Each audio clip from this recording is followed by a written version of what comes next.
Buntis ako, Nero. Kailangan mong panagutan. Nagpapatawa ka ba muli?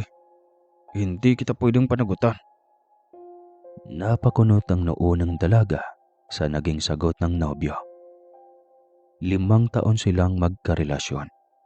Ngayong tapos na ito sa pagiging doktor, panahon na para magkaroon ng sariling pamilya.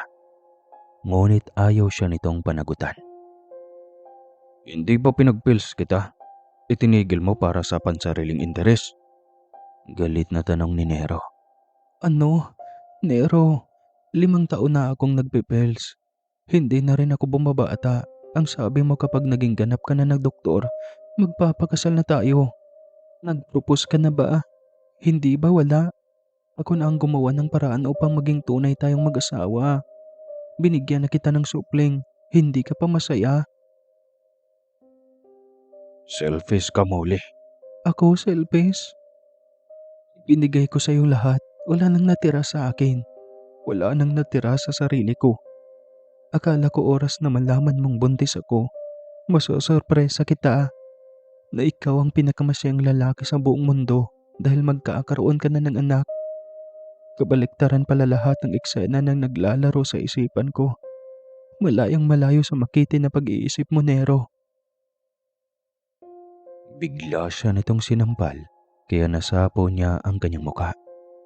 Naramdaman na lamang niya ang pagraragasa ng masaganang luha sa kanyang mga mata. Sa unang pagkakataon, sinaktan siya ng kanyang ka-live-in. Lumabas ang tunay nitong kulay nang malamang buntis siya. Ibig sabihin, katawan lang niya ang habol ng lalaki, na ang buong akala niya ay maging kasama na niya sa pagbuo ng mga pangarap. Iniwan siya nito na tila ba walang pakialam. Hindi siya magmamakaawa na mag-stay ito sa kanyang buhay. Teacher siya. Hindi siya tanga para lumuhod sa taong alam niyang walang interes na panagutan ang kanyang dinadala. Nang makalayo na ang kotse na pinagmaneho ng karelasyon niyang doktor, ay pumasok din siya para mag-impake ng mga damit. Paalis na siya sa kondo na pag-aari nito. Wala siyang balak na magmamakaawa dito. May ipon na rin siya at kaya na niya ang sarili. Wala siyang pamilyang mapuntahan dahil laking orphan siya. Maraming nagsasabi na marahil ay anak siya ng dayuhang Germanian. Dahil ang ganda at kaputian niya ay tila sa mga rasa ng mga ito maihalin tulad. Anong rasa? Yung parang breed? Manok o aso? Matapos siyang maimpake ang mga gamit, ay binuhat na niya agad ito at nag-abang na ng taxi sa labas. Habang nasa taxi, ay tinawagan niya ang kanyang matalik na kaibigan. Agad naman itong sumagot. Out of town ako ngayon, sis. Sinama ako ni boss sa kanyang project sa probinsya. Uwi ka agad nito. Ayan ka na naman sa Vina. Project nga lang ba? O may iba naman kayong ginagawa ng CEO? Humahagigik ito mula sa kabilang linya. Yan ang nga bang sinasabi ko sa Vina. Wala ka talagang delikadesa. Ginagawa kang kabit ng boss mo. Pumapayag ka sa ganoon. Paano? Mahal ko na. Wala tayong magagawa, mahal ko na. Ba't adan? Di joke lang. At kung mahuli kayo ng asawa niyang abogada, kulungan ng bagsak mo. Hindi ka talaga nag-iisip. Ayos lang sa'yo na ikaw ang magiging dahilan ng pagkawasak ng pamilya ni Engineer Tyron. Maawa ka naman sa asawa niya sa Vina. Kahit best friend tayo, hindi ko kinukonsinti ang mga maling gawa mo. Hindi ito sumagot. Bagkus ay iniba nito ang usapan. Bakit ka nga pala tumawag? Itatanong ko lang sana kung may bakanting apartment malapit sa tinitirhan mo. Bakit naman? Lumayas na ako sa poder ni Nero. Nagulat ito sa kanyang sinabi. Ikinukwento niya rito ang lahat at maski ito ay nagalit sa ginawa ng doktor. Doon ka na lang tumira sa apartment ko. Nasa'yo naman na ang duplicate ng susi ko, hindi ba? Bakit? Hindi ka na nakatira doon? Hindi na. Sorry Molly pero nagsasama na kami ni Engineer Tyrone. May schedule siya ng 2 araw sa akin eh. Halos takasan siya ng lakas sa ipinagtapat sa kanya ng kanyang best friend. Nakikiabad ito sa lalaking may legal na asawa. Pakaramdam niya ay siya ang binabagabag ng konsyensya. Paano mo naatim ang bagay na iyan, Savina? Tsaka na ako magpapaliwanag muli. May ikukwento rin ako sa iyo. Hindi lang ito tungkol kay Tyrone. Wika nito. Hindi na niya ito natanong pa dahil pinatayan na siya nito ng telepono. Saktong nasa malapit na rin siya sa kanto kung saan ang apartment ni Savina. Pagdarating doon ay sobrang tahimik ng lugar. Mukha ngang matagal nang walang nakatira sa apartment. Labas pa lang ay gatuhod na ang damong tumubo sa mga paso ng mga bulaklak. Nahalatang matagal nang hindi naalagaan. Lumang apartment iyan at ang pagkakaalam niya ay ang katabi ng kwarto ni Savina ay isang lalaking doktor din ang trabaho. Napatingin siya sa gawing iyan. May tao sa loob. Ibig sabihin ay may nakatira pa doon. 5 unit lang iyon at parehong may umuupa sa lahat ng unit. Kay Savina lang ang hindi nalinisan. Malamang ay dahil matagal na itong hindi nakauwi ng apartment. Saktong dumating ang landlady upang maningil ng buwan ng upa. Hindi ba't ikaw ang matalik na kaibigan ni Savina? Tanong agad nito. Opo, ako nga po. Ako daw po muna ang titira sa apartment niya ngayon. Nako, alam mo bang napakagalante ng kanyang amo? Binili ba naman ang unit na inuupahan ni Savina? 10 beses ang presyo para lang maging kay Savina ang unit na ito. Sobrang yaman, di ba? Ngunit, yun nga lang. Mukhang kumalat na ang balitang kabit siya ng kanyang boss. Kaya binili ang apartment para sa kanya. Mahabang kwento ng landlady. Hindi man lang siya makapagbigay ng reaksyon. Hindi rin siya makatingin ng diretso sa mga mata ng landlady. Paano ay totoo naman lahat ng sinasabi ng landlady? Kaya hindi niya maintindihan kung bakit naatim ni Savina na maharap sa ganong uri ng gulo.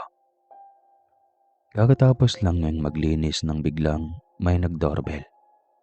Mag-alas 7 pa lamang iyon ng gabi. Sino po sila? Magalang na tanong niya. So, ikaw pala ang kabit ng asawa kong hayok sa lamang. Galit na wika nito. O, nagkamali kayo ng hinala. Nakatira lang po ako dito. Kaya nga nakitira ka talaga dito kasi sa asawa ko nakapangalang ang apartment na ito. Napakawalang hiya mong babae ka. Malandi ka. Po, ay hindi po totoo yan. Magpapaliwanag po ako. Hindi na kailangan dahil magsinungaling ka lang din. Ganyan naman talaga kayong mga kabit eh. Ilan ba kayo umaman na kabit lang kayo? Uwi ka nito. Sabay labas ng dala nitong baril. Hindi pala ikaw ang kabit ng asawa ko pero alam mong isa akong abogada. Hanip. Reaksyon nito. Hindi niya alam kung anong sasabihin o ipapaliwanag niya rito. Ang kanyang tahimik na mundo ay bigla na lang naging komplikado lahat. Hindi niya alam kung saan siya nagkamali. Bakit parang pinaparusahan siya sa kasalanang hindi naman kanya? Ngunit bago pa man mangyari ang lahat, ay biglang nagdilim ang kanyang paningin. Napahawak siya sa kanina pa sumasakit na puson. Hindi na niya kaya. Hinimatay na siya sa sobrang sakit. Hindi niya alam kung gaano siya katagal na walang malay. Nagising na lang siya sa isang lugar na hindi pamilyar. Lalo na ang pabango na panlalaki. Maging ang disenyo ng kwarto. Napakunot ang kanyang noo. Hindi iyon apartment ni Savina. Nasa ibang kwarto siya. Gising ka na pala. Boses ng isang lalaki. mula sa kanyang likuran. Nang lingunin niya ay isang lalaking matangkad ang nakatayo sa tapat ng bintana ng apartment. Nakaharap sa labas kaya hindi kita ang muka. "Sino ka?" tanong niya. Humarap ito at nagulat siya nang mapagtantong ito ang boy next door. Ang misteryoso at gwapong doktor nakatabi ng apartment ni Savina. Ang binatang katulad niya ay tila isang dugong dayuhan. Kulay berde ang mga mata nito. Kakaiba kung tumitig. Ang mga bibig nitong manipis at kulay rosas. Ngunit tila laging nangihimok na halikan.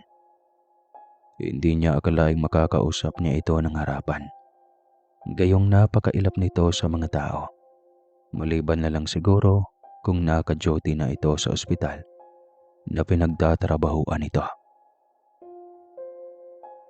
"Ako si Dr. Kingsley." "Bakit ako narito?" tanong niya ulit sa binata. "Nawalan ka ng malay habang nakipagsagutan sa isang babae. Natakot yata nang makita kang nawalan ng malay. Hindi lang ako sigurado kung nakita niya rin kung paano ka nakunan." Wika nito. Napahawak siya sa kanyang puson. Naalala niya ang kaninang tila ay mamamatay niya siya sa sakit. "Yung anak ko, hindi mo na isalba ang anak ko. Akala ko ba doktor ka?" Nagsimula na siyang magwala. Ngunit mabilis siya nitong nilapitan. "Kumalma ka. Makakasama sa'yo. Baka mabinat ka." Saway nito. Pilit siya nitong niyayakap upang matigil sa pagwawala. "Yung anak ko, inosente siya. Hindi naman ako kabit. Bakit pati anak ko nadamay?" Aniya habang umahagulgol sa dibdib ng estrangherong binata. "Iiyak mo lang yan. Mamaya, maiibsam din ang sakit ng dibdib mo." Wika nito. Haplos nito ang kanyang likod. Pilit siya nitong pinapakalma. Makalipas ang ilang sandali, ay tila nahimasmasan siya. Kaya nailayo niya ang sarili sa binata. Hiyang-hiya siya dito. "Pasensya ka na. Nagiging sentimento lang ako." "Naintindihan ko. Nasaan na ba ang nobyo mo? Bakit kanya pinabayaan? Di ba doktor din yon?" tanong ni Kingsley. "Huwag mo nang sambitin pa ang pangalan ng lalaking iyon. Iyon ang dahilan kung bakit nagkandalit-salit siya ang buhay ko. Hindi ko siya mapapatawad kailanman. Kung hindi dahil sa kanya, hindi nawalangan ako. Hindi ako napagkamalang kabit sa lugar na ito." Iiyak na naman sana siyang muli. Ngunit mabilis siyang naawat ng binata. "Oops, tapos ka nang umiyak. Huwag mo nang dagdagan pa. Sabi ko sa'yo, di ba, baka mabinat ka." Kung totoong kaya kanyang pabayaan sa ganyang sitwasyon, tiyak na ikatatuwa niya kapag nalaman niyang may masamang nangyari sa'yo. Kaya dapat ay ipakita mo sa kanya ang isang matapang na bersyon mo. Litanya ng binata. Bigla niyang napagtanto. Tama ang sinabi nito. Kailangan niyang maging matapang. Gaganti pa siya dahil sa pagkawala ng kanyang anak. Tinitiyak niyang pagsisihan ito nang sobrang ginawa nitong pag-abandona sa kanilang mag-ina. Babangon na sana siya upang bumalik sa apartment ni Savina. Ngunit mabilis siya nitong pinigil. "Hindi ka pwedeng mag-isa sa iyong tinitiran." Saway ni Kingsley. "Bakit hindi? Sanay na akong mag-isa." "Hindi sabi. Mabibinat ka. Kailangan man ng mag-aalaga sa iyo." "Sino naman ang mag-aalaga sa akin? Wala na akong silbi sa nobyo ko. Wala akong pamilya. Wala rin dito si Savina. Mag-isa na talaga ako sa buhay." "Alam ko. Kaya nga andito ako. Hindi kita hayaang ganyan. Pagagalingin kita. Maging ang puso mo." Napatitig siya bigla sa binata. Nakipagtitigan din ito sa kanya. Hindi niya alam kung bakit hindi niya kayang makipagtitigan dito. Sobrang lalim ng paraan ng titig nito. Nood sa buto hanggang sa pinakailalim ng bone marrow. Nakakahatak ng enerhiya. Kaya siya nang unang bumitaw sa pakikipagtitigan dito. Baka may muta siya sa mata. "Bakit mo ko tinutulungan?" tanong niya. "Dahil nakikita kong kailangan mo ng tulong." "Pilosopo ka naman eh. Alam ko. Pero bakit nga ba? Pwede namang hindi, di ba?" Natahimik ito saglit. Alam niyang nakatitig ito sa kanya. Kaya umiwas siya ng tingin. Akala naman niya ay magsasalita na ito. Ngunit narinig niya na lamang dito ay ang malalim na buntong hininga nito.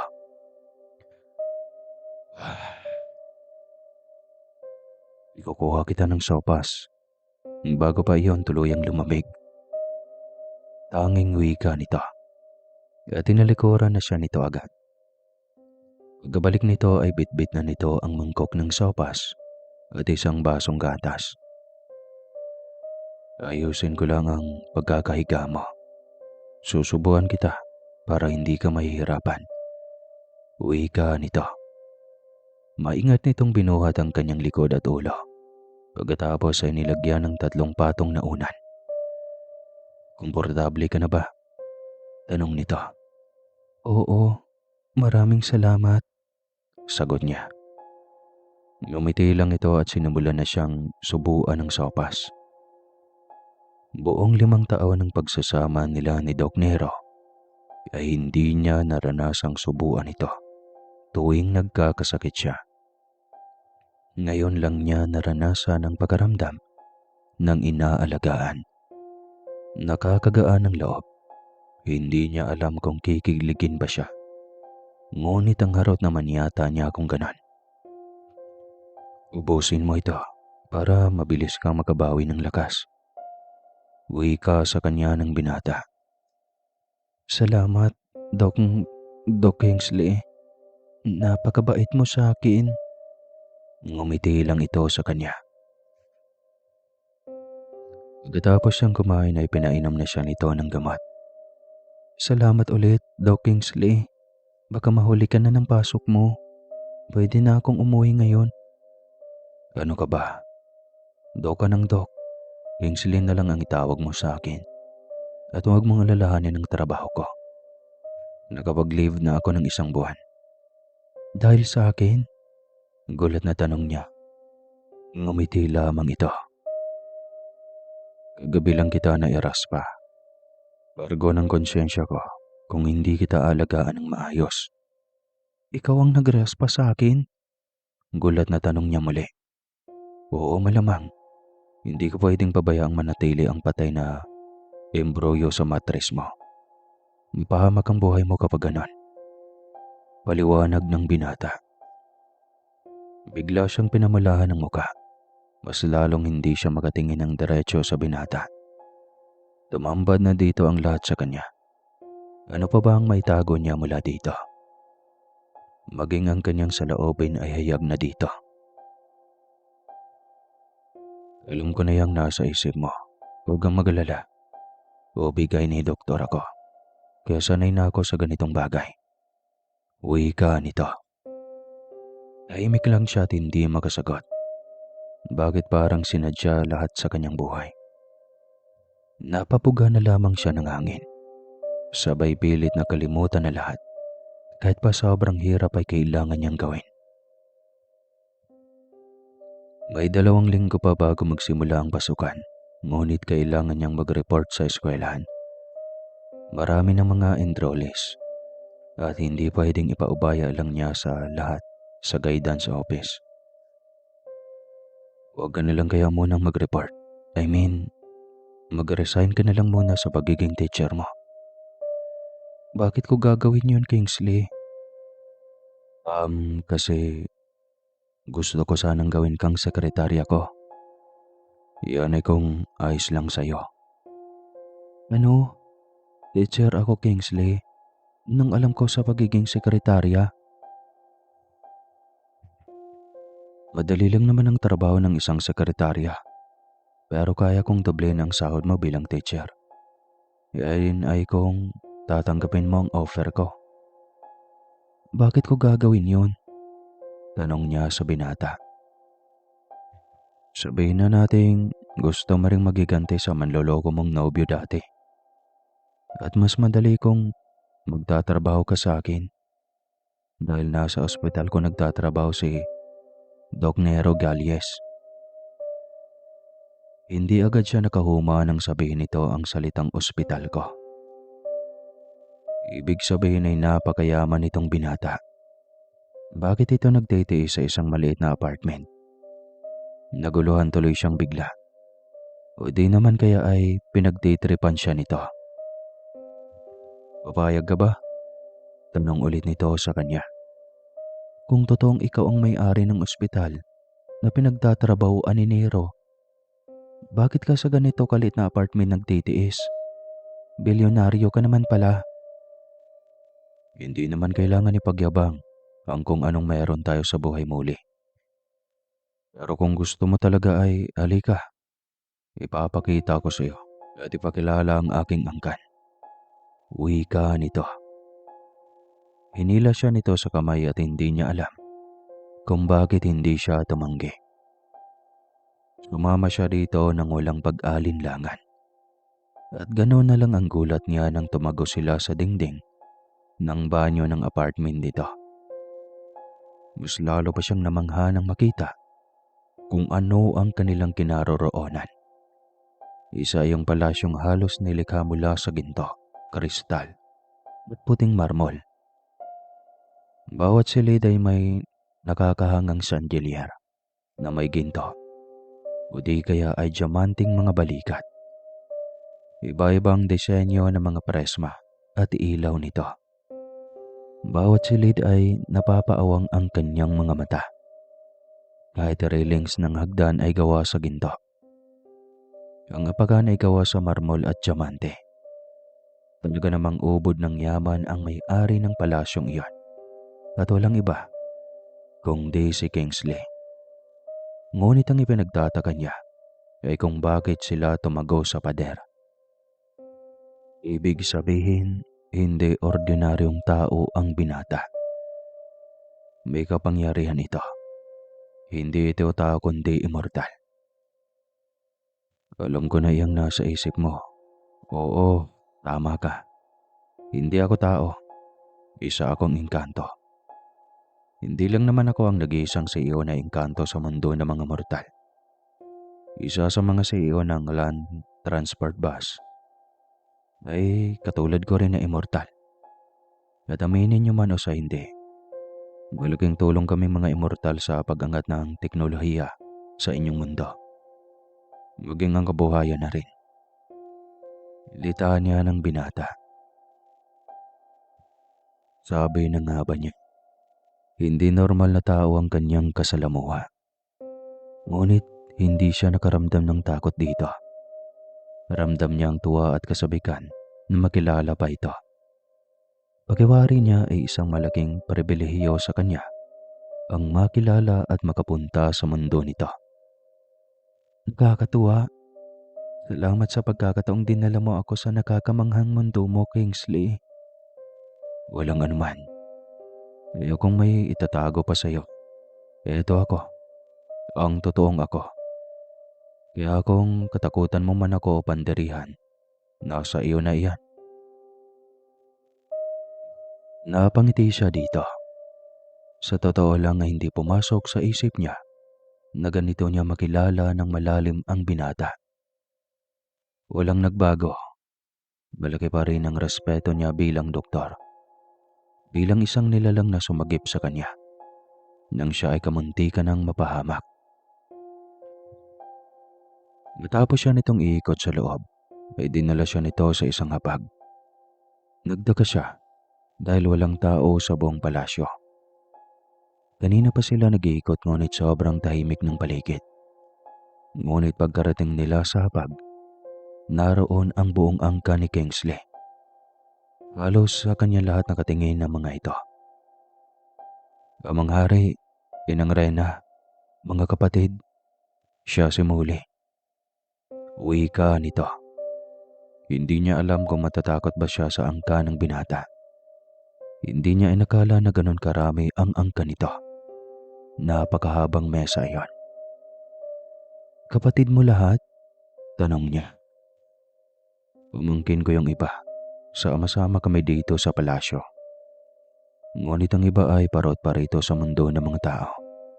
Ang aking mga pamangkin ay nag-aaral sa mundo ng mga tao rin. Ang iba kong mga kapatid ay may mga kumpanya rin sa inyong mundo. Litaan niya ng binata. Ngumiti lang siya ng alanganin, lalo na't hindi niya babasa ang ekspresyon sa mukha ng mga ito. Parehong mga blanko.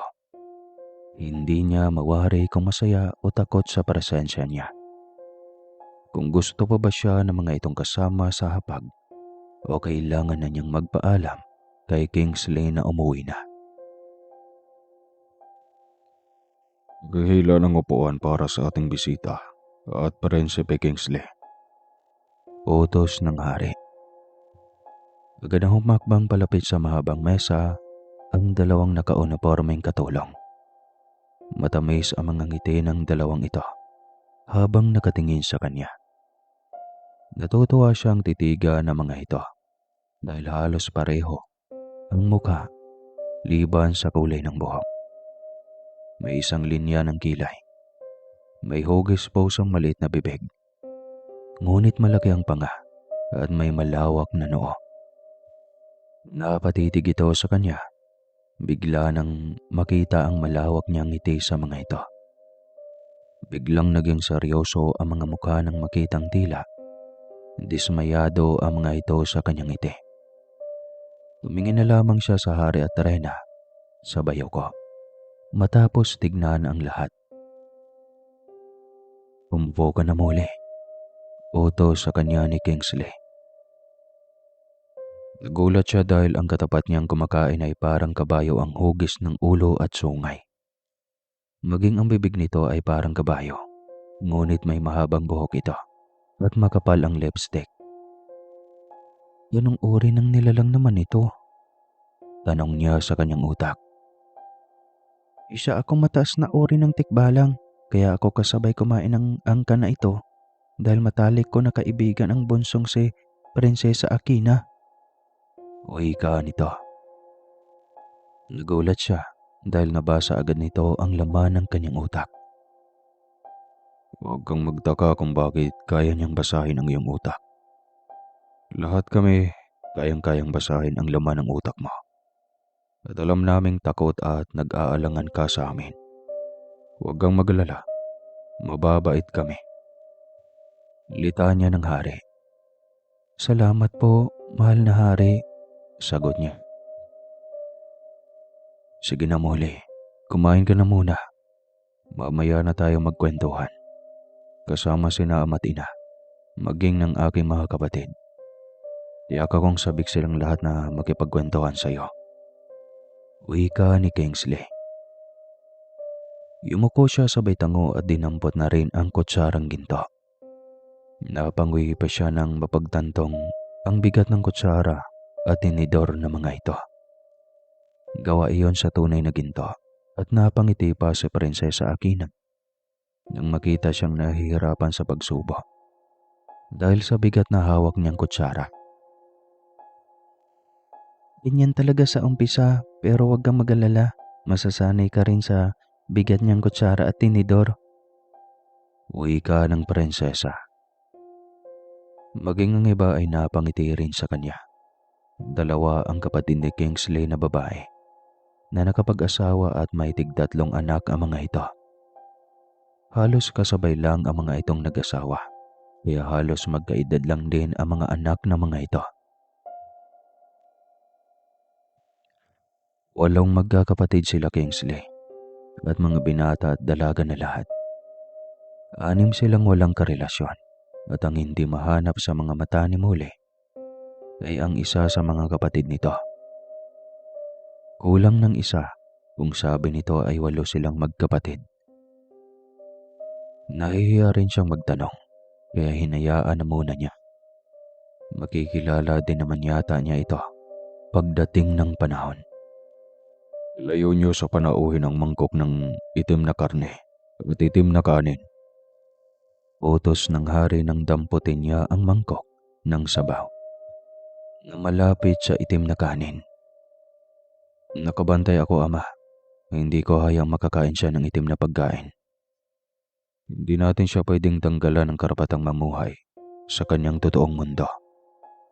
Wika ni Kingsley. Hindi niya maintindihan at nabasa naman agad ng binata ang kanyang utak. Ang itim ng mga pagkain ay para sa aming mga engkanto lamang. Kaya huwag na huwag kang magtangkang tumikim kahit konti sa mga pagkain iyan. Wika nito. Tumango siya. Matapos ng mahabang kainan, ay nagsitayuan na ang mga ito. Kanina pa siya tapos kumain, kaso ay nahihiya siyang tumayo agad. Hinintay muna niyang magtayuan ang mga ito. Sumabay lamang siya kay Kingsley at nabasa nito lahat ng kanyang kilos. Ayos lang yan. Masasanay ka rin kapag nakailang balik ka na dito. Wika ni Kingsley. Salamat at hindi ka nag-alinlangang sabihin sa akin ang buong katauhan mo. Maging ang ipakilala ako sa iyong angkan. Oo naman, Muli. Kaya kung magtago lagi sa katauhang hindi ako. Sagot ng binata. Oo nga pala, gustuin ko man na mananatili sa mundong ito ay hindi maaari. May mga obligasyon akong ginagampanan at kailangan kong panindigan ng tulong at serbisyo na ibinigay ko sa mga tao. Wika nito. Hindi ko sukat akalaing ganyan kalaki ang puso at pagmamahal mo sa mga mortal. Maraming salamat, Kingsley. Malaki rin ang utang na loob ko sa tao. Alam mo bang mahabang kwento ang buhay ko? Minsan akong itinakas ng aking bantay. Sanggol pa lamang ako noon. 3 taon ako. Ngunit malinaw kong naiisip ang bagay na iyan. Naiinggit ang aking bantay sa aking ina. Kaya itinakas ako upang magalit si ama sa aking ina. Dinala niya ako sa mundo ng mga tao. Iniwan sa isang masukal na gubat. Ayaw akong kunin ni Nanay Abel noon. Sabi niya baka isa akong tiyanak. Ngunit nanindigan si Tatay Elmo. Kinuha niya ako at dinala sa kanyang tahanan. Binihisan, pinakain at tinalagaan.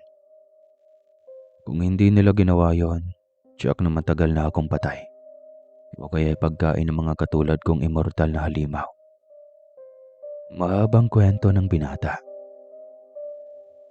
May ganoon din palang pangyayari? Sambit na patanong ni Mole. Sobrang babaw na dahilan, ngunit marahil ang malaking bagay na para sa binatang engkanto. Matapos ang sandaling pag-uusap, ay nagpaalam na si Kingsley sa kanyang angkan. Kailangan siya sa mundo ng mga tao, kaya hindi siya pwedeng magtagal sa kanilang palasyo. Hinawakan siya nito sa kanyang kamay, at sa isang iglap lang, ay nasa apartment na ng binata na agad sila. Ang galing, nakakahanga, aniya. Tapos na ba ang pagluluksa mo? Tanong ng binata. Hindi, ngunit hindi na ganon kasakit. Mabuti naman. Ano nang desisyon mo? Payag ka na bang maging sekretarya ko? Oo, hindi na kailangan pang pag-isipan. Aniya. Mabuti. Para sa'yo pa rin ito, Muli. Huwag kang maglala. Wika ng binata. Hindi na niya pinansin pa ang sinabi nito. Isa lang ang dahilan niya kung bakit siya pumayag. Para sa utang na loob niya sa binata. Sa pagligtas nito sa kanyang buhay. Pagdating sa opisina nito, ay agad siyang tinuruan ng sekretarya ng mga dapat niyang gawin. May sekretarya na pala si Doc Kingsley. Bakit kailangan pa niya akong i-hire na sekretarya niya? Tanong niya sa dating sekretarya nito. Binigyan ako ni Doc ng bagong trabaho. mas mataas ang sahod. Kumbaga, promotion. Isa ng may ayaw ng malaking sahod, hindi ba? Kaya ikaw, magpakabait at maging masipag ka lang. Napakabait niyang si Doc Kingsley. Kwento pa nito. Tumango lang siya. Mabilis din niyang natutunan lahat at sa 3 araw lang niya sa trabaho. Halos alam na niya lahat ng pasikot-sikot ng mga papeles sa opisina ng CEO-ng doktor. Isang hapon ay nagkaroon ng general meeting ang mga nurse at doktor. Hindi niya inasahan na sa pagkakataong iyan ay mag-cross muli ang kanilang landas ni Nero. Halos namilog ang mga mata nito sa gulat nang makita siya. "Anong ginagawa mo rito?" tanong nito sa kanya. "Bakit? Sa iyo ba ang ospital na ito?" tanong niya pabalik dito. Biglang lumapit ang isang nurse na tila ba nagtataka sa kanilang dalawa.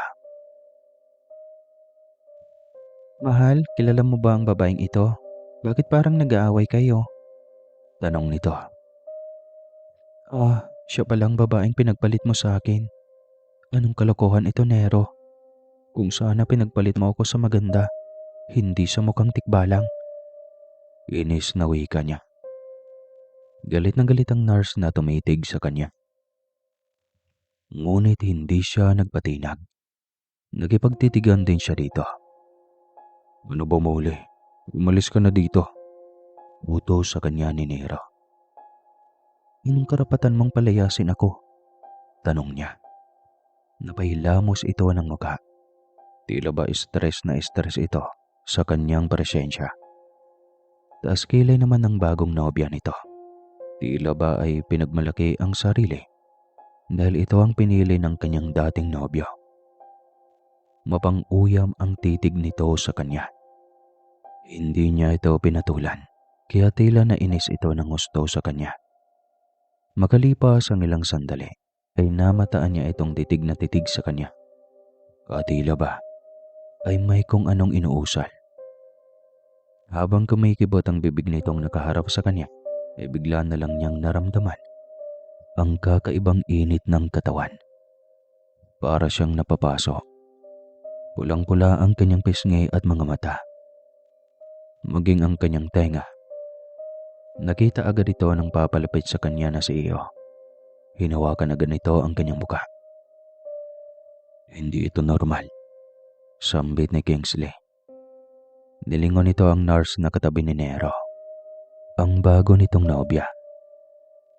Kahit hindi sabihin ay sobrang halata dahil yakap ito ng yakap sa binata. Tila ba ay wala ito sa trabaho. Ramdam niyang tila unti-unting gumaan ang kanyang pakaramdam nang haplusin ni Kingsley ang kanyang pisngi. Unti-unti ring humupa ang init ng kanyang buong katawan. May kung anong inuusal ang binata at kasabay ng pagkawala ng kanyang iniindang init sa buong katawan ay ang pagkarinig niya ng panagoy ng dalagang nurse na bagong karelasyon ni Nero. "Akela, anong nangyari sa'yo? Ayos ka lang ba, mahal ko?" Dinig niyang tanong ni Nero sa bago nitong nobya. "Akela, pangalan pa lang kay pangit na. Ginayaw mo ba si Nero ng babaeng iyan?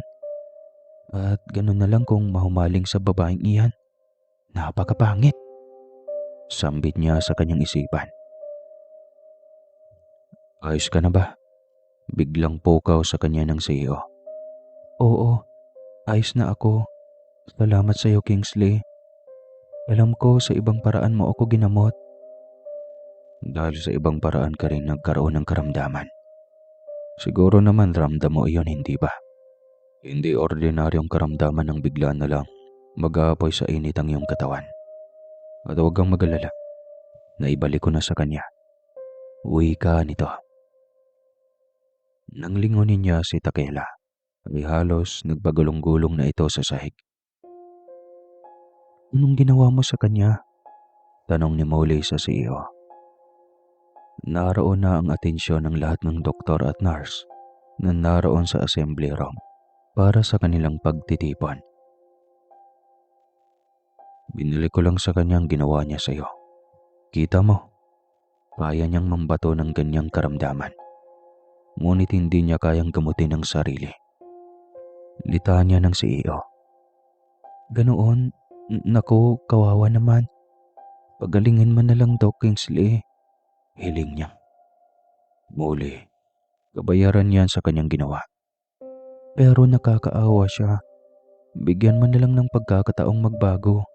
Baka inggit lang sa akin. Di hamak namang malayong malayo sa kanya ang kagandahan ko ano. Seryosong wika niya. Natawa lang si Kingsley sa kanyang sinabi. Ngunit sinunod na rin ito ang kanyang hiling na pagalingin ang dalaga. Tamang-tama at nagsasalita na ang host sa pagtitipong iyon.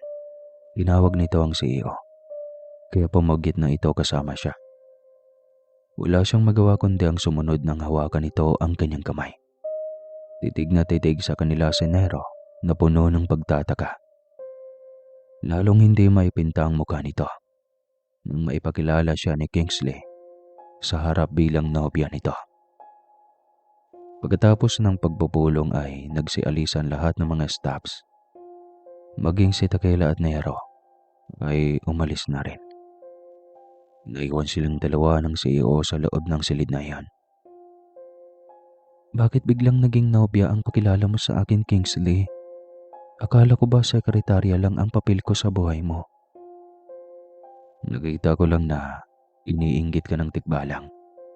Kaya i-level up na natin ang inggitan. Wika ng binata. Tikbalang? Takang tanong niya. Oo, tikbalang. At kailangan niyang malaman na mas angat ka sa kanya. Sabi mo nga, di ba? Ihamak na mas angat ang angkin mong ganda kaysa sa kanya. Si Takela ba? Oo, siya nga. Kailangan niyang malaman na mas angat ka sa kanya. Para naman lamunin na siya ng sarili niyang inggit. Ikaw talaga, Kingsley. May issue ka rin yata sa Takela na yun eh. Anya. Siya lang naman ang anak ng tikbalang na nagdala sa akin sa mundo ng mga tao. Mabuti na lang at napunta ako sa mga taong may mabuting puso. Pagdating ng tamang edad ko, nakabalik ako sa kaharian gamit ang aking kapangyarihan. Nakagawa ako ng lagusan at saktong nahanap ko kaagad ang aming tahanan. Mahabang kwento ulit ng binata. Mabuti at nakilala ka pa rin ng Reyna at Hari. Oo, dahil sa kapangyarihan kong katulad sa ama. At ang lihi ko na rin sa siko. Kwento pa rin ito. Tumango lang siya. Para pa rin nakalutang ang kanyang utak sa sitwasyon niya. Parang gawang pelikulang pantasya ang kanyang buhay. Hindi niya namalayan na labas-masok na siya sa mundo ng mga engkanto. Dati ay kwento lang sa kanya ito ng mga madre sa kumbento. Ngayon ay hindi kapanipaniwalang aktwal na niyang nasilayan ang mga nilalang na ito. Maging ang mundo ng mga ito. Oo nga pala muli. Bakit? Huwag kang kampante kapag nasa paligid si Takela. Baka biglang may maisip na naman siyang gagawin na ikakapahamak mo. Bakit kasi biglang nagkaroon ako ng kaalitan? Wala naman akong kasalanan sa kanya. Lalong hindi ko ginawang makipag-away sa kanya, di ba? Alam mo kung ano ang dahilan. Selos. Marahil aramdam niyang mahal ka pa rin ng dati mong nobyo. Baka nga nagayuma lang niya iyon. Kaya wala siyang tiwala sa relasyon na meron sila. Isa pa ay may gusto din sa akin iyon. Ilang beses niya akong gustong akitin. Ngunit, hindi niya ako kayang akitin. Napatango siya sa sinabi ng binata. Mukhang iyon nga yata ang dahilan kung bakit mainit ang dugo sa kanya ng babaeng iyon. Naisip niyang subukan ang mga sinasabi ng mga madre noon na ang mga ganong elemento ay takot sa asin. Kaya gusto niyang tignan kung ano ang mangyayari kay Takela sakaling masabuyan niya ito ng asin. Inabukasan, araw ng Martes. Maaga siyang pumasok dahil sa kalokohang naisip niya. Hindi siya sigurado kung tatalab, ngunit gusto pa rin niyang subukan. Inabangan niya itong dumaan sa isang pasilyo, kung saan madalas ito laging napapadaan. Hindi niya inasahan na kasabay nitong dumating ang kanyang dating nobyo. May pahawak kamay pa ang mga ito. Dati selos na selos siya tuwing may nakikitang nakadikit na ibang babae kay Nero. Ngunit ngayon, wari niya ay normal na ang lahat. Malapit na ang mga ito, kaya inihanda niya ang asin na nasa kanyang palad. Nang malapit na ito sa kanyang harapan, ay agad niya itong sinabuyan ng asin. At ganoon na lang ang gulat niya nang makumpirma ang lahat. Naging daing ito, di joke lang. Unti-unting nag-iba ang anyo ni Tequila. Naging matigas at bilog ang talampakan nito. Maging ang bibig ay unti-unting humaba. Mabuti na lang at sila lamang ang naroon. Maging si Nero na nasabuyan ng asin ay hindi nakaligtas at biglang nag-iba ang wisyo. Anong nangyari sa akin? Sino ka? Halimaw ka. Wika ni Nero. Habang nakitingin sa nagbabalik anyong si Tequila. Ilang sandali pa ay naging isang tikbalang ito na may gintong buhok.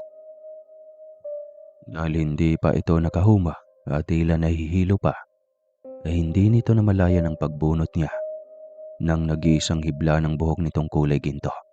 Ngunit kakaiba sa lahat.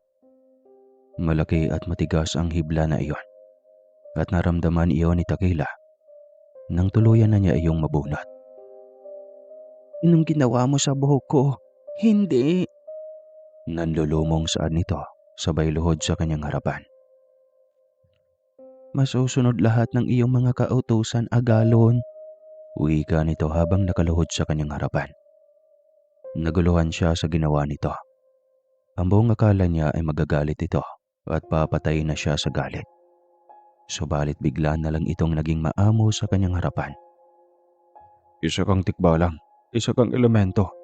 Nilinlang mo ako, Tequila. Galit na wika ni Nero dito. Minahal lang naman kita, Nero. Minahal mo din naman ako, hindi ba? Anong minahal kita? Nakakadiri ka. Isa kang kabayo. Paano naman ako mahuhulog at ma-inlove sa kagaya mo? Biglang nagalit ito sa sinabi ni Nero. Kaya bigla itong tumayo. Umikot ng ilang beses at buong lakas na sinipa si Nero. Tumilapan ng binata sa landscape ng Bermuda grass sa likod ng ospital. Nahatak nito ang atensyon ng mga taong naroong tumatambay. Hinahanap pa ng mga tao ang lugar na posibleng pinagmula ng pinagtilapon nito. Ngunit wala kahit isa sa mga ito ang lumingon sa kanilang kinaroroonan. Tinulungan na lamang ng mga ito na buhatin si Nero para isugod sa emergency room. Sa lakas ng pagkabagsak nito, ay tiyak na maisesementong parte ng katawan nito at mahabang vacation leave ang gagawin nito. Napangiti lang siya habang iniisip iyon. Simula pa lang ng karma mo, Nero. Sambit niya sa kanyang isip. May ipag-uutos ka ba, Agalon? Tanong ni Tequila sa kanya. Bumalik ka na saan yung tao. Kailangan ng maraming nurse ang ospital na ito. Utos niya dito. Maraming salamat, Agalon. Tuwang wika nito sabay balikan yung tao. Salamat muli, Agalon. Anumang utos mo ay susundin ko sa abot ng aking makakaya. Wika nito. Magtrabaho ka ng maayos, Tequila. Ang makatulong ka ng maayos sa mga taong may sakit ay malaking bagay na sa akin. At huwag mo akong tawaging Agalon. Ako si Molly. Kaya pwede mo akong tawagin na Molly. Napakabait mo, Molly. Salamat. Ngumiti lang siya dito. Kailangan pa rin siya sa mga nangyari. Hindi kaya at drama lang ito ng dalagang tikbalang. Nauna na ito sa kanya kaya nahuli siyang pumasok sa loob ng ospital. Kanya-kanya din naman sila ng destinasyon. Kaya siya ay diretso sa penthouse kung saan ang opisina ni Kingsley. Samantalang si Tequila ay nasa nursing station kung saan ito na destino. Hindi sila sabay ng binatang engkanto dahil madaling araw pa lang itong umalis. Kahit isa itong CEO, ay gumagana pa rin itong doktor, lalo na sa mga maselang pasyente at dumadaan sa cesarean section. May mga pagkakataong ito ang gustong gagawa ng cesarean procedure at hindi ito tumatanggi sa pasyente. Kahit pwedeng ipasa nito sa iba ang responsibilidad na iyon. Pagkarating niya sa penthouse ay naroon na ang binata. Nakaupo ito sa swivel chair habang abala sa pagpirma sa mga patong-patong na dokumento sa mesa nito. Napansin agad siya nito pagpasok, kaya tumigil ito sa ginagawa nito. "Kumain ka na ba?" tanong nito. "Oo, may ikukwento sana ako." "Ano yan?" Agad niyang inilabas ang gintong buhok ni Takela.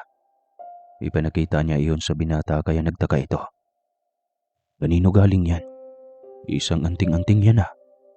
Uwi ka agad nito. "Galing ito sa ulo ni Takela. Nakuha ko." Niya. Ikinento niya lahat ng nangyari, maging ang pagtilapon ni Nero. Napahanga sa kanya ang binata. "Magiging habang buhay mong alipin si Takela. Alam mo ba yon? At bibihira ang taong makakuha ng ganyang hibla ng buhok ng tikbalang." "Hindi nga ba mag-iisip ng masama si Takela sa akin? May kapangyarihan siya kaysa sa akin." Katumbas ng buhay niya ang hawak ng butil ng kanyang buhok. Kaya anumang balak niyang masama laban sa iyo, kusang babalak iyon sa katawan niya. Wika ng binata. Naging kampante siya sa sarili. Nawala ang kanyang alalahanin sa sinabing iyon ng binata. Ibig sabihin ay pabor sa kanyang lahat. Hindi lang iyon ang mangyayari sa dati niyang nobyo. Gagamitin niya si Takela para makaganti sa dating nobyo. Ang pagkawala ng kanyang anak ay kasalanan nito. Kaya habang buhay nitong pagbayaran ang bagay na iyon. Kinahapunan, magalang na lumapit sa kanya si Takela. Yumuko ito sa kanyang harapan, tanda ng paggalang nito sa kanya bilang isang tagahawak ng buhay nito. "Bakit, Takela? Anong kailangan mo?" tanong niya rito. "Itatanong ko lang kung may ipag-uutos ka po sa akin, Agalong. Mole. Wala akong ipag-uutos sa'yo. Kumusta nga pala ang nobyo mo?" "Si Doc Nero. Kinamumuhian na ako nun. Paano nawala ang bisa ng gayuma ko? Sinabuyan mo kasi ako ng asin." "Nagalit ka sa akin, di ba?" "Oo, nagalit ako. Pero wala akong magawa. Kapag nagagalit ako sa'yo, babalik sa sarili ko ang galit na iyon. Parang hawak mo na rin ang buhay ko. Hindi ko nga alam kung bakit ganito kami nilikha." Wika nito. Gusto niyang maawa dito, ngunit hindi niya gagawin. Paano kung pagbalik niya dito ng buhok nito ay bigla siya nitong gawa ng masama? Kailangan niyang maging matalino sa gagawing desisyon. Hindi dapat puso at awa ang kanyang gagamitin. Baka aabusuhin lang siya nito. "Pwede mo namang gayumahin ulit si Nero, hindi ba?" tanong niya bigla dito. "Bakit mo na itanong? Yan sana ang utos ko. Gayumahin mo ang lalaking iyon." "Pero bakit muli? Ang pagkakaalam ko ay ikaw ang kanyang nobya. Ikaw yata ang mahal niya. Mukhang nagsisisi nga siya noong nawala ka sa kanyang kondo. Kahit nasa ilalim siya ng gayuma ko, ramdam ko ang isip at puso niya ay nasa sayo." Litanya ng dalagang tikbalang. Huli na ang lahat dahil pagkamuhi na ang kanyang naramdaman sa binata. Nawala ang kanilang anak dahil sa kapabayaan nito. "Gawin mo na lang ang gusto ko. Gayumahin mo siya ulit. Tapos iwanan. Hanggang sa maloko de amor." Niya. Pagkatapos ay iniwanan na ito. Hinintay niya si Kingsley sa labas ng building. Bili nito na sabay silang uuwi. Ayaw sana niya dahil gusto ni Sabrina na magkita sila sa araw na iyon. Kaso ay gusto ni Kingsley na isama siya pa uwi dahil tatawid sila sa mundo ng mga engkanto. Kaarawan daw ng ama nito at hinahanap ang kanilang presensya. Kaya hindi na niya ito matanggihan ay dahil mahalagang araw iyon sa hari. Karating nila ng apartment ay hindi niya inasahang naroon si Savina. Naghihintay ito ng ilang oras sa kanya. Ako na lang ang pumunta dito, Molly. Buti lang hindi ka pa nakaalis. Nagkakilala na pala kayo sa personal. Ang alam ko ay napakailap niya. Wika ni Savina nang makita silang dalawa sa mismong apartment nito. Sa kanya ako nagtatrabaho. Teka, bakit ka nandito? Akala ko ba matagalang proyekto ang gusaling pakyaw ni engineer? Tanong niya. Alam na ng kanyang asawa. Sagot ni Savina. Nahuli kayo? Yan ang nga bang sinasabi ko sa'yo, Savina. Molly, bumalik na siya sa kanyang asawa. Hindi niya na ako pinaglaban. Hagulgol nitong wika. Savina, may anak silang dalawa. Asawa niya ay attorney. Anong akala mo? Pipiliin ka niya? Niyakap niya ang kaibigan upang pagaanin ang loob nito. Bumalik na ito sa apartment dahil kinuha lahat ng asawa ng karelasyon nito ang lahat ng ari-arian. Naawa rin siya dito, ngunit una pa lang ay binalaan na niya ito. Sadyang matigas ang ulo nito kaya ngayon ay umani ng konsekwensya. Nagpaalam siya dito upang puntahan ang kanyang boss. Nabanggit nito na dadalhin siya sa isang pagtitipo ng angka nito sa kabilang kaharian. Pagkapasok niya sa loob ng apartment, ay nakita niyang binatang nakabihis na. Alis na tayo. Wika nito. Yung kaibigan ko kasi, kawawa naman kung iiwan ko siya. Medyo kailangan niya ngayon ng karamay. Huwag mo siyang hayaan na magmukmok. Isama na lang natin. Walang pag-alinlangan na wika ni Kingsley. Hindi ba ikagagalit iyon ng iyong angkan? Hindi. Wala namang dapat ikagalit. Masaya sila kapag may bagong panauhin sa aming mundo. Kaya huwag ka nang magalangan pa na dalhin ang kaibigan mo. Salamat, Kingsley. Anya. Pagkatapos ay pinuntahan niya si Savina. Ayaw sana nitong sumama ngunit pinilit niya ito. Sa huli ay nakumbinsi rin niya. Alam niyang mabilis itong makamove on kapag makapunta ito sa mundo ng mga engkanto. Nasabi niya ito dahil minsan na siyang naging wasak at nang dalhin siya ni Kingsley sa kaharian ng mga ito, ay tila sobrang bilis naghilom lahat ng sugat sa kanyang puso. Hindi niya maipaliwanag, ngunit sobrang magbigay ng saya ang lugar na iyon. Ang ikalawang dimensyon ng mundo. Sigurado ka talaga na dadalhin mo ako, Molly? Pwede naman akong magpaiwan eh. Hindi nga. Kailangan kitang dalhin. Mamaya kung ano ang maisip mong gawin dito. Pamimilit niya sa kaibigan. Wala itong magawa kundi ang sumama na sa kanya. Kagaya ng reaksyon niya noong una. Tila hindi rin ito makapaniwala sa biglang pagtagos nilang tatlo sa pader ng apartment ni Kingsley. Bigla na lang silang nasa gitna ng isang napakalawak na bulwagan ng palasyo. Seryoso? Iyon na yun? Narito na agad tayo. Tsaka, anong lugar ito? Sandali. Engkanto ka, Kingsley? Gulat na tanong ni Savina. Hindi sumagot ang binata. Bagkus ay nginitian lang siya nito ng tipid. Kapwa sila nagulat ng kaibigan niya nang may lumapit na refleksyon ni Kingsley. Bakit pareho kayo ng itsura? Kaluluwa mo siya? Sinusundo ka na niya? Tanong ni Savina. Ano ka ba? Siya si Kilian, ang kambal ko. Kambal? Uso rin pala sa inyo ang kambal? Gulat na tanong ni Savina. Nananatili lang siyang tahimik. Hindi rin siya makapaniwala. Noong unang punta niya rito, hindi niya ito nakita. Ito yata ang kapatid na sinasabi noon ni Kingsley na hindi niya kasama. Hindi naman kasi nito ni sinabing kambal pala nito ang nasabing hindi nila kasama sa gabing iyon. Sino-sino na naman yung dala mo rito? Ang kapal talaga ng mukha mo, no? Bumalik ka dito para agawin ang atensyon ng ama't ina. Ngayon, nagdala ka pa ng pahamak sa buhay nating mga engkanto. Galit na wika nito. Bigla silang naging balisa ni Sabina. Ayaw ng binata ang kanilang presensya doon. Gusto na tuloy nilang tumagos pabalik sa kung saang pader sila lumusot kanina.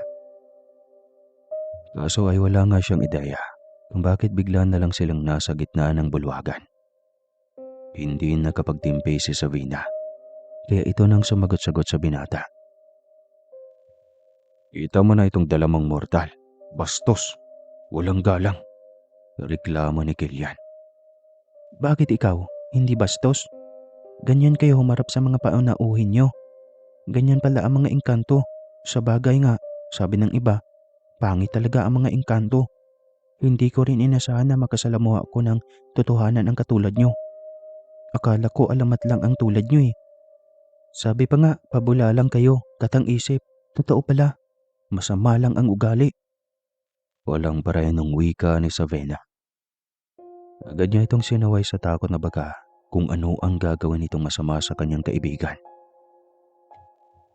Gusto mong dumawal ng maraming uod? Yung tabas ng bibig mo, hindi ko gusto. Galit na wika ni Kilian. Yung sayo ba, gusto ko? Ikaw ang nauna, binalik ko lang sayo. Nagalit ka na kaagad. Sumbat ni Savina. Sabina, ano ba, tumahimik ka nga. Lalahanin mong hindi atin ang lugar na ito. Lagay mo sa lugar iyang tapang mo. Saway niya. Hindi muli. Masyado na tayong inaapi, niloloko, inaabuso. Halos maiyak nitong sabi. Alam kong may pinagdadaanan ka, pero hindi sila kasali. Engkanto sila. Tandaan mo yan. Saway niya ulit. Tama na yan. Huli na kayo sa kabilang bulwagan. Naghihintay si na ama't ina sa atin. Pasensya ka na, kambal. Ika na lang tayo mag-usap. Wika rin ni Kingsley. Hindi sila sumagot pa at nagpatianod na lang sa mga kilos ni Kingsley. Nalula sila sa dami ng mga bisitang naroon. Napakalawak ng bulwagang iyan. Nakaupo sa gitna ang reyna at hari, isa-isang lumalapit ang mga panauhin upang bumati. Kasama sila na noon ay nakasunod kay Kingsley.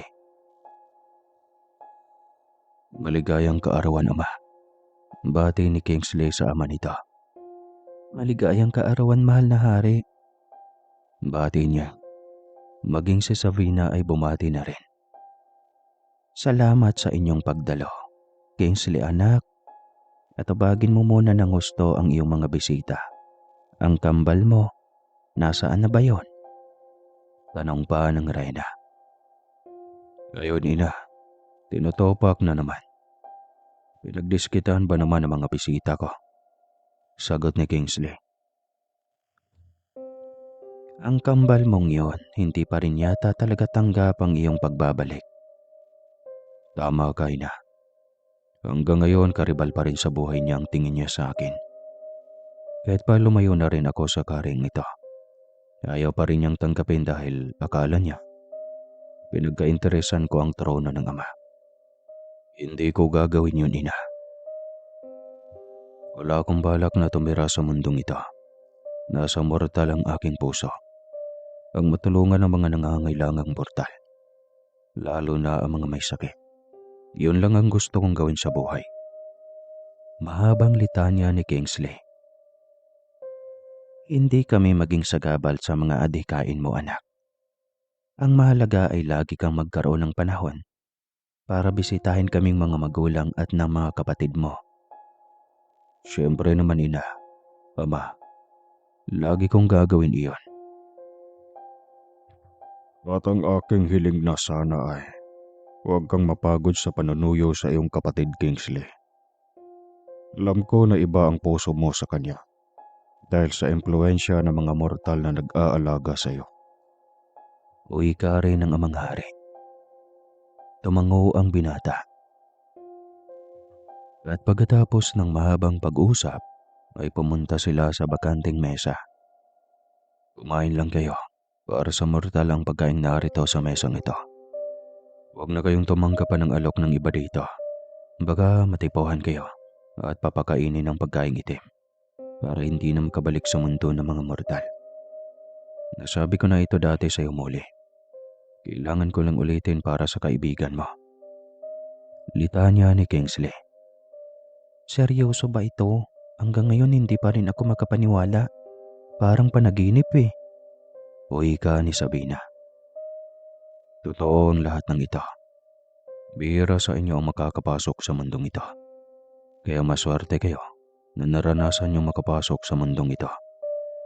Litanya ni Kingsley. Siyang hindi naman dapat. Kulang po ang sa mundong ito ang mga mortal. Masyado nang maraming nakakaalam sa tagong mundo ng mga immortal. Hindi kasi kayo nag-iingat. Biglang sabat sa kanilang likuran si Prinsipe Killian. Hindi naman tayo nagtatago kung tutuusin. Nilalang sila. Nilalang din tayo. Pareho tayong likha ng iisang nagmamay-ari ng sanlibutan ito. Walang sino man ang higit ni inuman.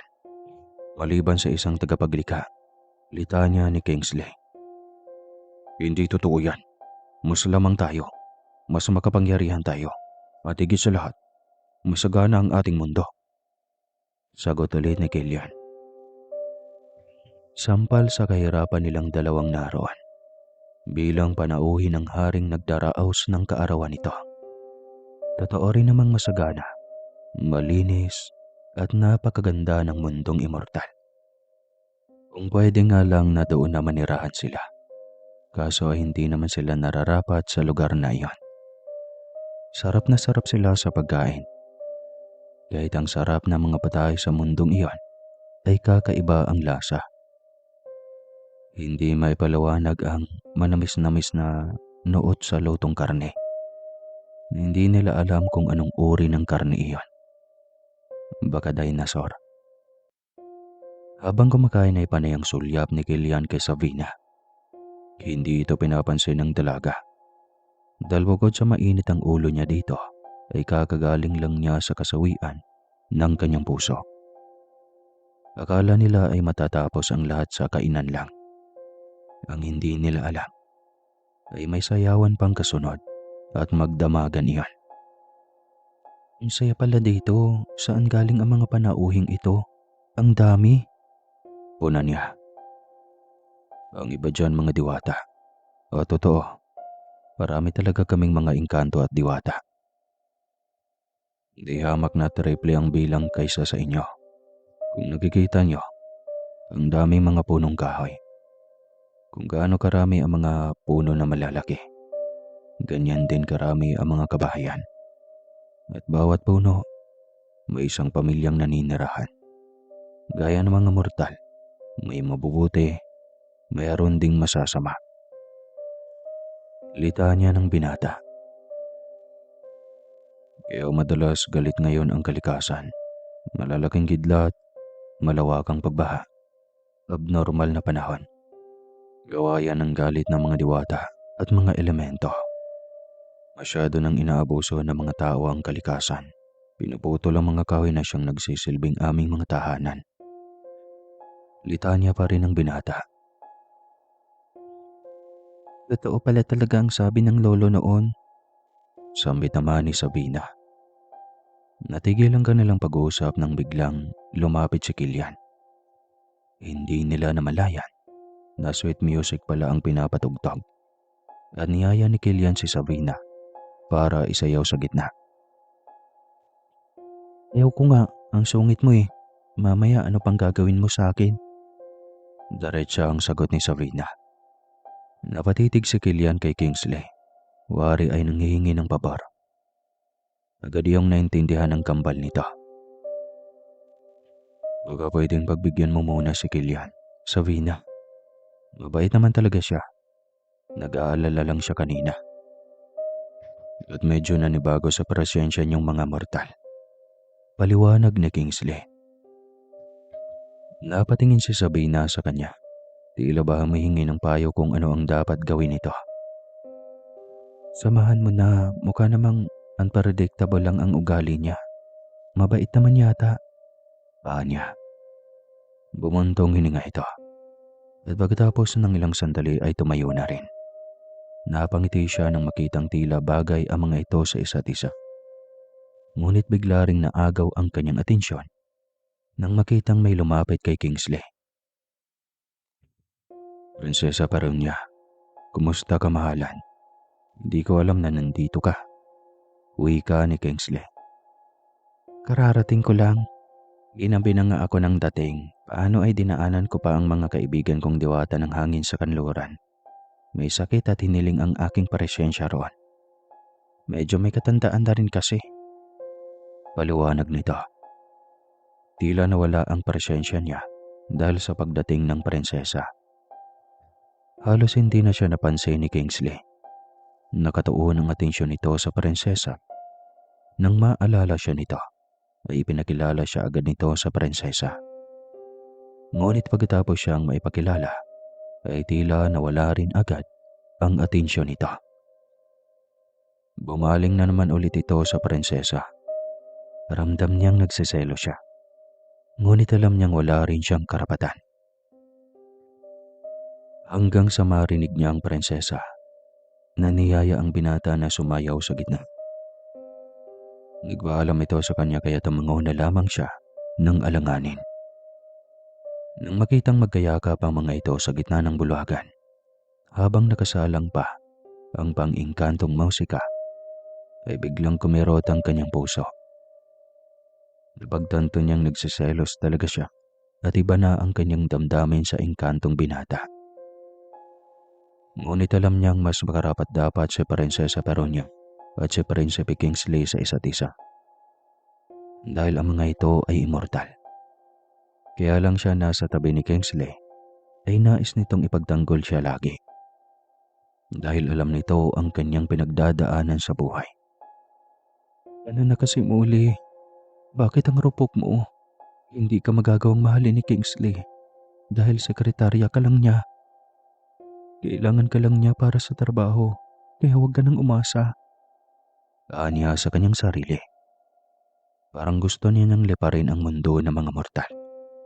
Hindi niya kayang makita si Kingsley na yakap ng iba. Mas masakit pa yata ngayon ang nararamdaman niyang sakit kaysa noong iniwan niya ang walang kwenta niyang nobyo. Ilang sandali pa narinig na niya mula sa kanyang likod ang papalapit na prinsesa at prinsipe. Nagkunwari na lang siyang walang pakialam.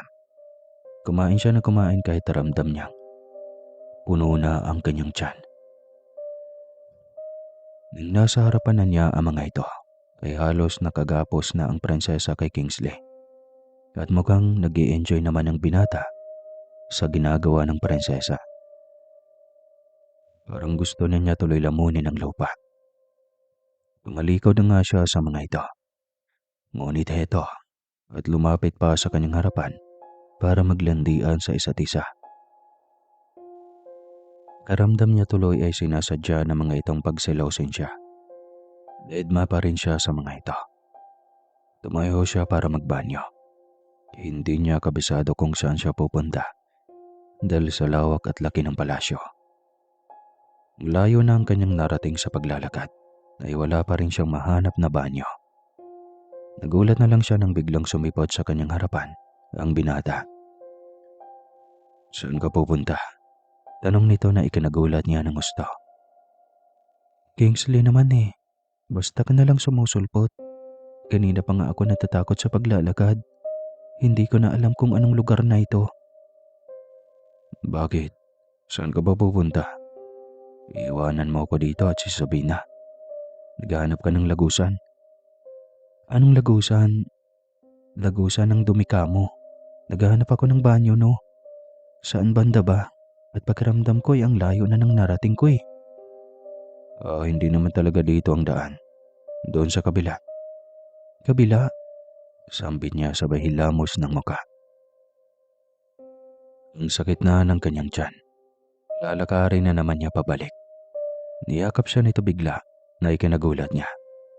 At pagmulat niya ng kanyang mga mata ay nasa harap na sila ng isang pintuan. "Pumasok ka sa loob," utos nito. Dito na ba? Tanong niya. "Oo. Hintayin kita dito sa labas." Naku, wag na Kingsley.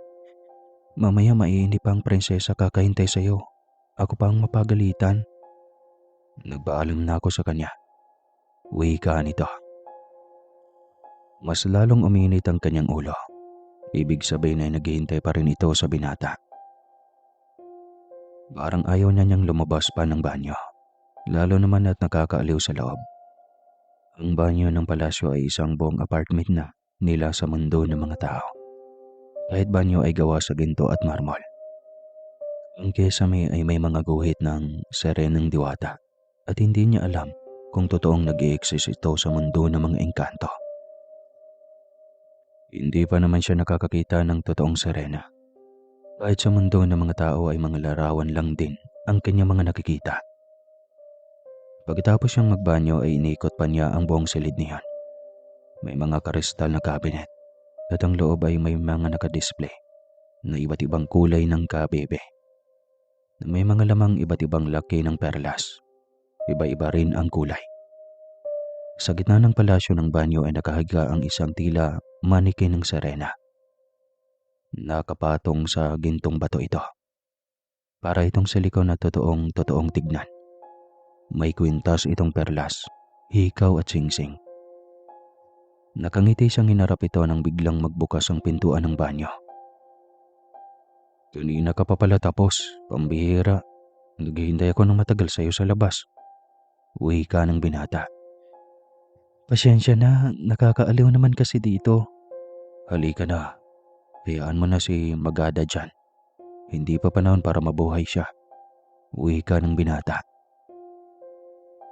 Totoo siya? Gulat na tanong niya. Oo, totoo siya. At nakakulong siya sa kapangyarihan ni Amang Hari. May kasalanan siya. Kaya kailangan niyang parusahan para magtanda. Kwento pa rin ito. Gusto man niyang alamin ay hindi niya nagawa. Nahihiya siyang matawag na chismosa. Sumunod na rin siya dito at nang hawakan siya nito sa kamay, ay bigla na lang silang naroon sa muli sa bulwagan. Kanina pa ako naghihintay dito, ang tagal niyo. Reklamo na Prinsesa Peronia. Pasensya na. Naligaw itong sumuli. Hinahanap ko pa. Dahilan ni Kingsley. Nako, dapat pala sinamahan mo na. O nga pala, alis na kami. Kanina pa naghihintay ang aking karwahe. Hating gabi na. Kailangan ko nang bumalik sa karian. Hanggang sa muling pagkikita natin, Prinsipe Kingsley. Paalam nito. Tila biglang naging maaliwalas ang kanyang pakiramdam. Bigla siyang nawala ng karibal. Sana rin ay magdesisyon na itong bumalik na sa mundo ng mga tao. Gusto na rin niyang masulong muli ang binata. Ayaw yata niya na magkaroon ng kahati sa atensyon nito. Para siyang bumalik sa pagiging immature. Pero ngayon lang din niya naramdaman ito.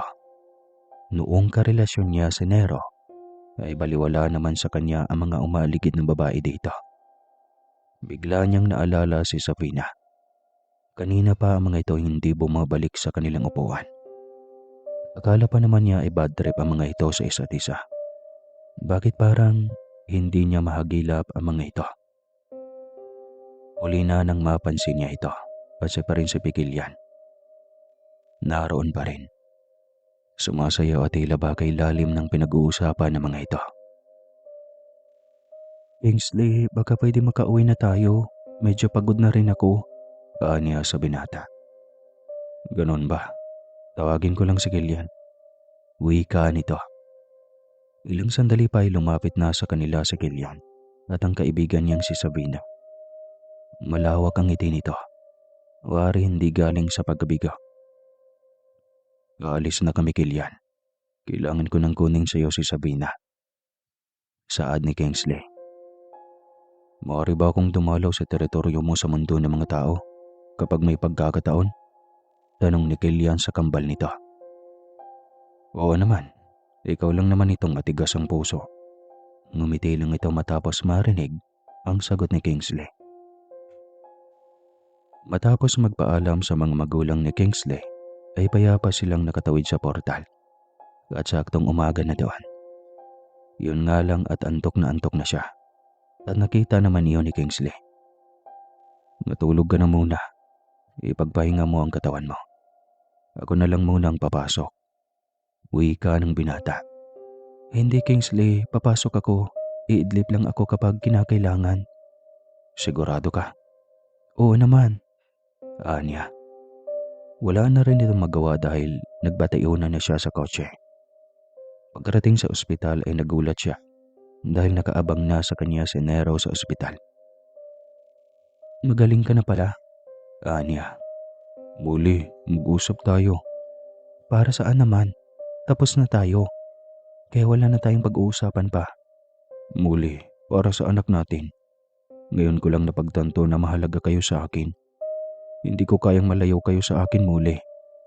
Naluha ito habang sinasabi iyon. Hindi niya napigil ang paghikbi ng maalala ang anak.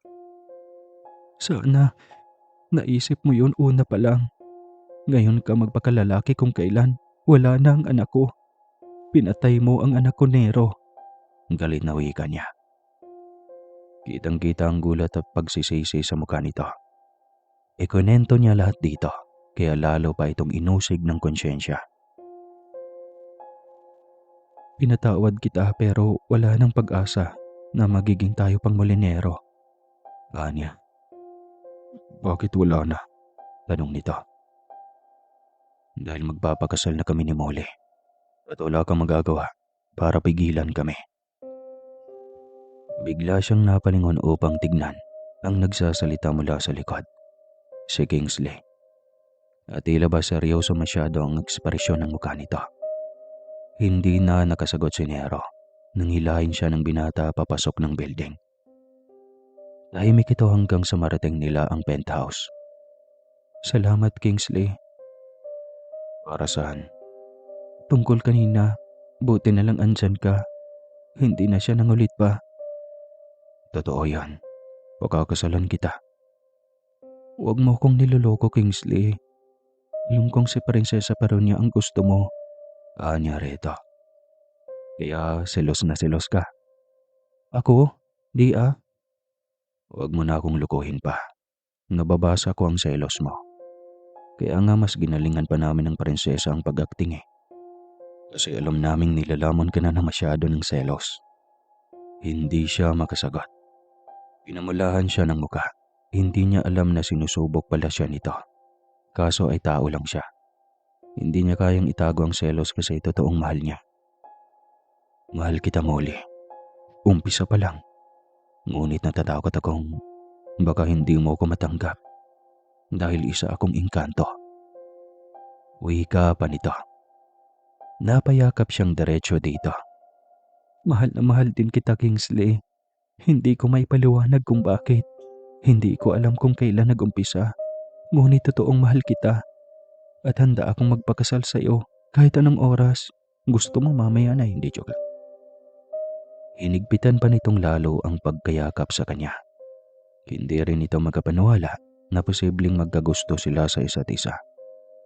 Agad na pinaghandaan ang kanilang ingranding kasal. Hindi iyon matanggap ni Nero. Dahilan upang magpakamatay ito. Kawawa naman. Malon ito sa ikapitong palapag ng gusali at walang may nakakaalam kung ano ang dahilan kung bakit nito iyon nagawa. Liban sa kanya. Dahil alam niyang nagawa ito ni Nero dahil ayaw niyang makipagbalikan pa dito. Sinong tanga ba naman ang magpakatanga pa? Matapos gawing tanga. Si Tequila ay patuloy pa rin nagsisilbi sa kanya. Matapos ng kanilang kasal ay nanirahan pa rin sila sa mundo ng mga mortal. At makalipas ang mga taon, mabilis na lumipas ang mga years. Nagkaroon sila ng 2 anak ni Kingsley at sa panganay ang naging ninang si Sabrina at Tequila. Si Killian ay patuloy pa rin ang panliligaw kay Sabrina. Labas-masok sila sa mundo ng mga engkanto. Lalo na kinagigiliwan ng hari at reyna ang kanilang gwapo at magandang apo. At bago ako magtapos, isang paalala lang. Nang pag-ibig ay hindi pinag-aaralan, kusa iyong mararamdaman. So sa ngayon, kung gusto nyo pang marinig ang kwento ni Killian at Sabrina, comment down below. Maraming salamat.